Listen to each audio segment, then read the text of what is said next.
Hello everybody, Ruben here, coach here, Gliscor, bringing you today's Week 9 PPL D2 team battle. This week we go up against Better Jack or E-Storm and the Melbourne Victory Star. Last week we pulled off a 5-0 victory over Juan. I apologize this week for the quality of the video. I didn't have anybody able to record the battle with a capture card, so I had to record it off my phone. So, without further ado, let's get started. So I looked and saw that Mamoswine had a nice matchup, so I loved my Focus Sash Mamoswine. The only thing it couldn't beat was his lead, which is Suicune. Luckily, I had a almost perfect counter to this Suicune, which was my max HP Keldeo, and as you can see, he goes for the Scald, and I easily take the Scald, and luckily, I did not get a burn. At this point, I knew there were no standard sets where a Suicune could beat Keldeo, but he planned for the Keldeo and went for the extra sensory. And breaks my sub. And because I am a max HP Keldeo, after a Calm Mind, I know that if I set up a sub, he has about a 50-50 chance to break the sub. So I know that a extra sensory won't do too much, barring he gets another crit. He goes for the extra sensory again, and as you can see, it's doing less damage. And with my leftovers recovery, Keldeo's looking to be in pretty good shape. I know after one more Calm Mind, I can sub up and he won't be able to hurt me. He switches out, knowing this, and goes out into his Altaria. I know from here that I don't really have anything that wants to take a hit from Altaria, and if he's faster than me, that he will be able to one-shot Keldeo if he's a physical set. I decide to just sack off Keldeo here while he Mega Evolves, and go for the Icy Wind. I see that I'm faster than him, which means that he's probably not the standard Dragonite set. But he goes for a Hyper Voice, and I am able to live that, which is good news. Which means that one more Icy Wind kills him. He sees this and he switches out into his Infernape, which was an alright move. Icy Wind does nothing to the Infernape, but it lets me know what set he is here. I had planned for a Choice Scarf Infernape, which is why I'm running the Jolteon set I'm running, but turns out he's Life Orb, which means that the Toxic Orb on Jolteon is for nothing. This gives me an opportunity to go out into my Charizard and just kill off the Infernape.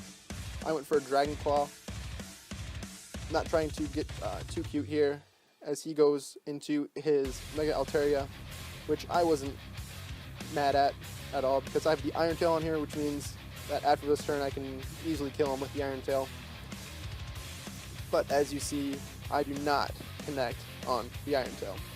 And this gives him the opportunity to roost up, which means that Iron Tail is no longer a one-hit kill. Luckily I connect on the second Iron Tail, but he's able to live and hit me with a Hyper Voice. This did massive damage, and I wasn't willing to miss another Hyper Voice, or miss another Iron Tail, so I went for the Flare Blitz to straight up kill the Altaria. At this point, I'm happy because a huge threat in Mega Altaria is gone. Infernape is not Choice Scarf. He goes out into his Tauros, I go out into my Grand Bowl, knowing that I can live any hit he does, and he goes for the Earthquake, which doesn't do much damage to my max HP Bramble after the Intimidate, and it also lets me know that he is a Life Orb and not a Choice Scarf Tauros. He switches out, I expected this, and I went for the Thunder Wave, knowing that anything that comes in does not want to get hit with a Thunder Wave, does not want to be crippled. He goes out into his Dragalge, and I know I outspeed this Dragalge here, and I have the Earthquake on here, which is a 2-hit kill. But I decide to switch out into my Charizard, just sacking off the Charizard. He expects the switch, goes for the Dragon Pulse, which means I could have been able to kill the Dragalge with my Bramble. This gives me the opportunity to go out into my Mamoswine.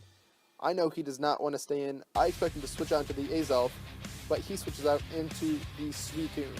So I went for the knockoff, and I knock off his leftovers, which is great if he doesn't have rest. This lets me know that he is not a Resto Chesto, and I go into my Jolteon. I take the Scald, and I take about 25%. The Toxic Orb goes off, which is pretty much a waste here because of the non-Choice Scarf Infernape. He switches out into his Dragalge, and I go for the Light Screen, knowing that I can live any move he goes for here. I go for the Agility, getting ready to Baton Pass out, and unfortunately for him, he gets fully paralyzed.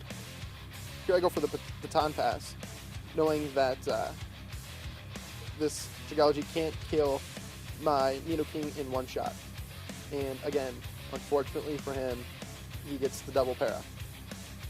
I felt bad, but I didn't think he was going to stay in here, and I went for the Sludge Wave as he stays in and hits me with the Draco. Had I gotten parried, I would not have stayed in, or I would not have predicted him to stay in, and would have just straight up gone for the Earthquake, which would have killed his Dragalge. After the Earthquake, Dragalge goes down, and Nidoking picks up the kill.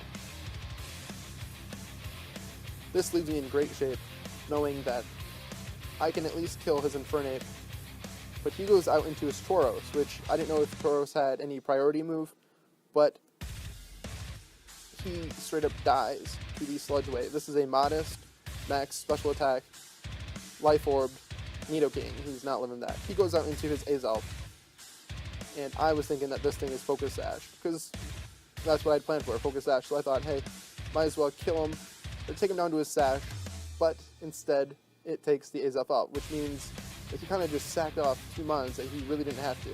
This is what he should have done in the first place. He should have gone out into his Infernape, or his Suicune, but instead, he lost 3 mons for no reason, and basically guaranteed me the win. Here he goes out into his Suicune, his last thing he has, and unfortunately, a Thunderbolt cannot one-shot a Suicune at this range, but it does a whole heck of a lot of damage. Nidoking finally got to do something good this year. He's been on 3 different teams and has not really done too much, but today, he changes that. Suicune kills the Nidoking after Nidoking picks up 4 kills, and I get to go off into my Mamoswine and finish the match. So that gives us back-to-back wins. Our season's looking positive instead of the bleak negative it was in the past 3 weeks. But we pulled off the win. Thanks for watching. I hope you enjoyed, and stay tuned for more PPL D2 action.